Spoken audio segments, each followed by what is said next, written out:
much more on what you wanted for future. It was hard to turn down Norway. And just because it's not southeast United States. What you know, Well, there is no other place like America. There really isn't.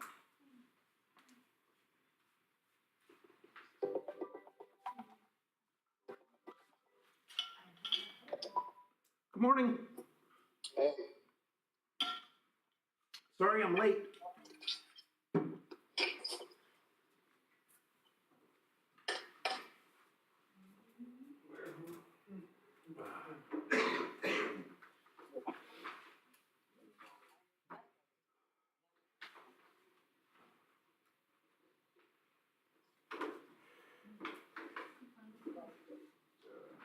Everybody have a copy? Mark, you get yours? Boys? All right, we're in John chapter 18. We're going to finish this up. I mentioned last week that I hope to have the prospectus to start going through. I was informed yesterday that it's going to be another day or so before it's finished. So we'll just finish up John 18, and if anybody has any questions or comments related to this or to anything else that they want to bring up when we get done, today would be a good day to do that. What's that? I was just talking to Okay. So we covered through verse 18. We covered through verse 27. Now we got verses 28 and following. Then they led Jesus from the house of Caiaphas to the governor's headquarters. It was early morning. They themselves, I think we covered this, didn't we? Yes. Yeah, we did. So we didn't cover the last section. So Pilate entered his headquarters again and called Jesus and said to him, "Are you the king of the Jews?" Jesus answered, "Do you say this of your own accord, or did others say it to you about me?" Pilate answered, "Am I a Jew? Your own nation and the chief priests have delivered you over to me. What have you done?" Jesus answered, "My kingdom is not of this world. If my kingdom were of this world, my servants would have been fighting, that I might not be delivered over to the Jews. But my kingdom is not from the world." Then Pilate said to him, "So you are a king?" Jesus answered, "You say that I am a king. For this purpose I was born, and for this purpose I have come into the world, to bear witness to the truth. Everyone who is of the truth listens to my voice." Pilate said to him, "What is truth?"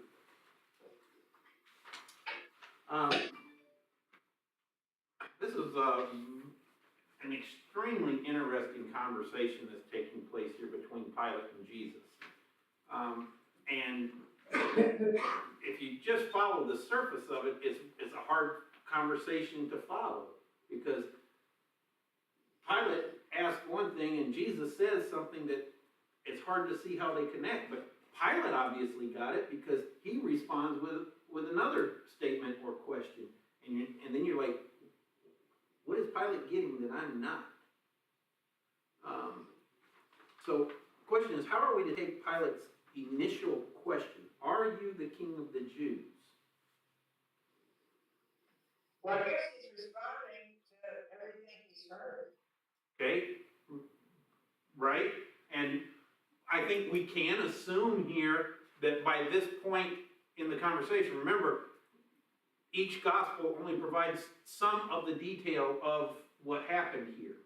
So part of what has already happened here is that the Jews brought their accusation against Jesus. Up in verse 31, Pilate says, "Take him and judge him by your own law." And then the Jews say it's not lawful for us to put anyone to death. But if you compare it with the other gospels, then you'll have the Jews making the accusation. He says he's a king. He's against Caesar. So now Pilate has a reason to question him. He knows he can't question Jesus on the basis of some religious argument or debate, because the Roman government allowed the people that they governed to maintain their own religious and, for the most part, social systems. That's why the Sanhedrin even existed, right? The Roman government said, okay, you can keep being the Sanhedrin with whatever little authority we're going to allow you to have with that. But one thing we won't allow you to have is the death penalty. We'll reserve that for ourselves.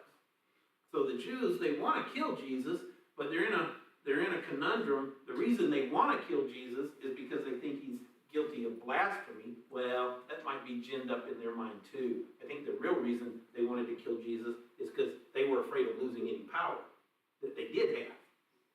And they stated that. So along with that is, okay, we can use the charge of blasphemy. The Mosaic law requires us to put such a person to death, but the Roman law won't allow us to.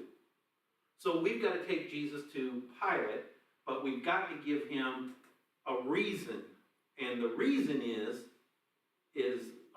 insurrection, subversion of the government, pitting himself against Caesar. So that's why Pilate begins with this question: are you the king of the Jews? Okay, so it's a political question. This is not a religious question from Pilate. Now, here's Jesus' response. Do you say this of your own accord, or did others say it to you about me? Now, why does he say that? Because Pilate asked a question. Jesus doesn't say, are you asking me for some personal knowledge, because you want some personal knowledge? Or are you asking me because somebody already told you I was? But Jesus doesn't say you asked me. He says, did you say this? Did you assert this of your own accord? Well, that gets back to the Greek and how questions are asked. If you look at Pilate's question, are you the king of the Jews? That sounds like it's open-ended. But in the Greek, it's not open-ended. In the Greek, Pilate is saying, you are the king of the Jews, aren't you? So he's actually, by asking the question, also making a statement, saying, okay, I can have some ground for proceeding with this trial if I get him to acknowledge that he claims to be the king of the Jews. And now Jesus is saying, okay, are you saying this because you're convinced? Or are you saying this because other people are bringing me an accusation? Okay, so Jesus is kind of turning it back around. Jesus is turning it back into a spiritual discussion, a religious discussion. Pilate's trying to keep it in the political realm. Jesus wants him to go deeper than the political realm. Okay, makes sense? Pilate answered, am I a Jew? So, what's that saying? Well, I kind of give it away with the question. How does Pilate's response indicate further disinterest? He's like, look, the religious side of things, that's for you Jews to worry about. Why are you trying to involve me in that? Okay? This whole thing is making Pilate very nervous. He doesn't really want to be involved in it at all. Well, to an extent, you're right. We are told that he knew it was because of envy that the Jews handed Jesus over to him. So he knew what they were up to. And yet, at the same time, he knew how precarious his situation was, because Caesar didn't allow for much turmoil in his empire. Now, he put up with a lot from the Jewish nation, because it had been one of constant revolts. And Pilate was wary of that. So, on the one hand, You know, he doesn't want to get involved in this religious dispute because that could drive it into conflict. On the other hand, he doesn't want to just let it keep going because that could spell disaster for him too. I think Pilate is predominantly focused on his own position. Okay, what's going to happen to me if I don't make the right decision and it blows up? So when he says, am I a Jew? He says, look, I don't want to be involved in your religious debate.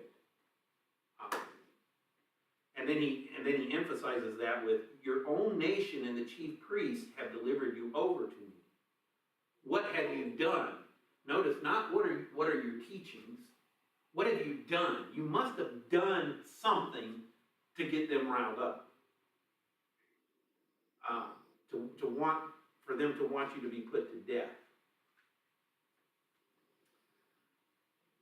And now Jesus turns it back again to a spiritual discussion. So Pilate's trying to stay on the political side. Jesus keeps putting him back in the spiritual side. And he says, my kingdom is not of this world.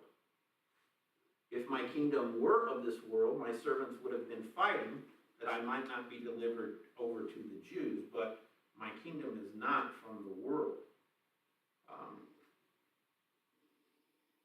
First of all, how does Jesus answer to Pilate's question? How does Jesus answer Pilate's question while at the same time it ought to have vindicated Jesus before Pilate? Well, he answers the question, what have you done? By saying, okay, I have claimed to be a king, but not the kind of king that is at odds against Caesar. I'm not the kind of king that is looking to start up a civil revolt or do battle or engage in war. That's not what my kingdom's about. In fact, he says, my kingdom is not from the world. And so he's emphasizing to Pilate, actually, you may not want to be involved in the spiritual side, but you are, because that's what this is about. That's what this trial is about, whether you want to acknowledge it or not.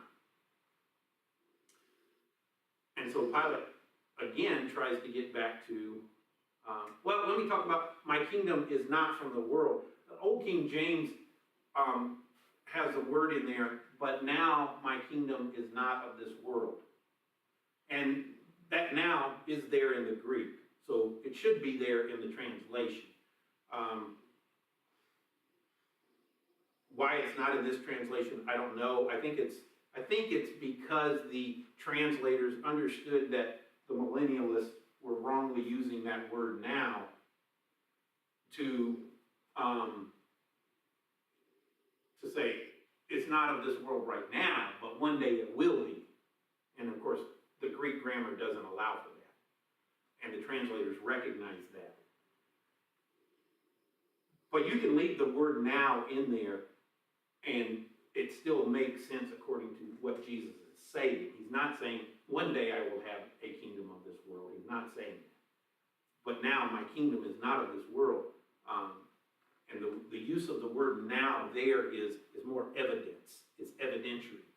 You can tell my kingdom is not of this world because my servants aren't fighting. Now, Peter tried to, of course, right? And Jesus stopped it because that's not the kind of kingdom that Jesus came for. So just understand the word now is there in the Greek, but it shouldn't cause any problem to the person who understands grammar correctly. And that is, the word now doesn't always mean not at this point in time, but at a future point in time. It doesn't always mean that. A parent might say, hey, I want your room cleaned now. Right? But a parent might also say, now, if you get your room clean, then we can talk about it. Right? The word now doesn't mean, in that sentence, doesn't mean at this point in time. It just means, okay, well, it's a transitional thought in that context.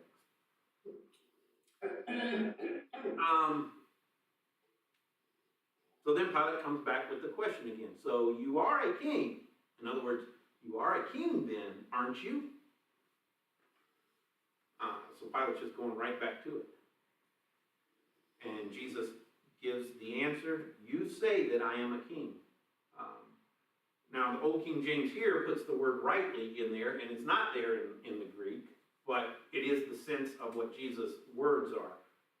You're correct in saying I'm a king. You say that I'm a king.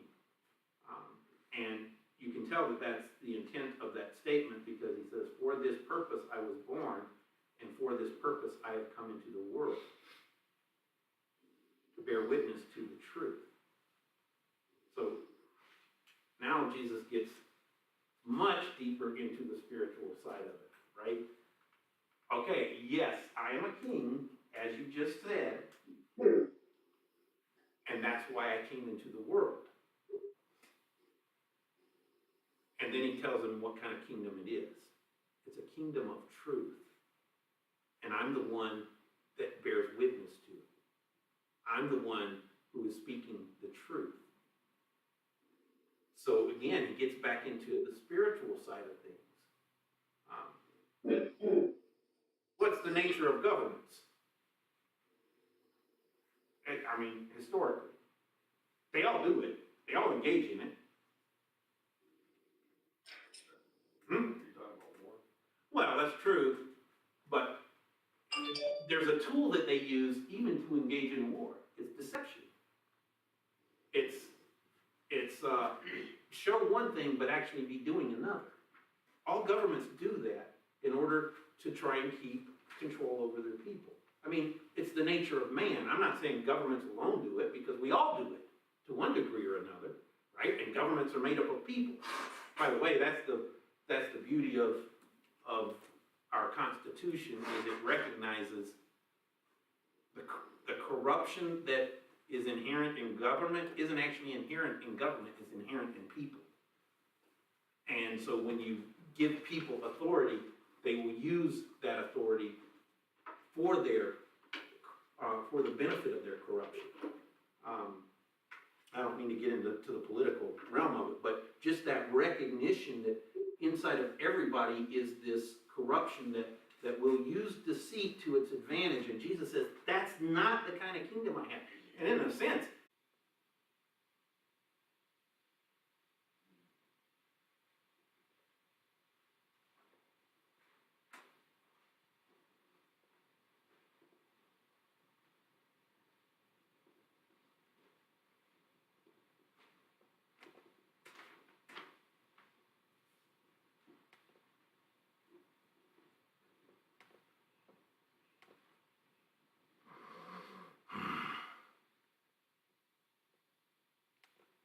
says I have internet.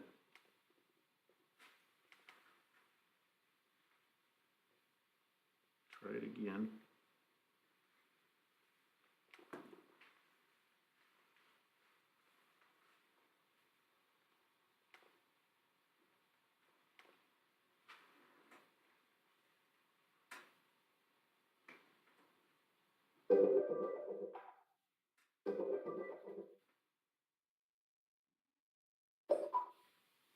Hello? Yeah. Sorry, internet temporarily went down, but it came back up, so. You're back. Yeah, the internet went down for some reason real quick and came back up. Okay. I don't know at what point exactly you guys got booted. What is truth? What's that? Towards the end of the discussion on what is truth. Okay. So Jesus is emphasizing or appealing to a knowledge in Pilate that governments really do engage in deceit, and that's not how his kingdom is.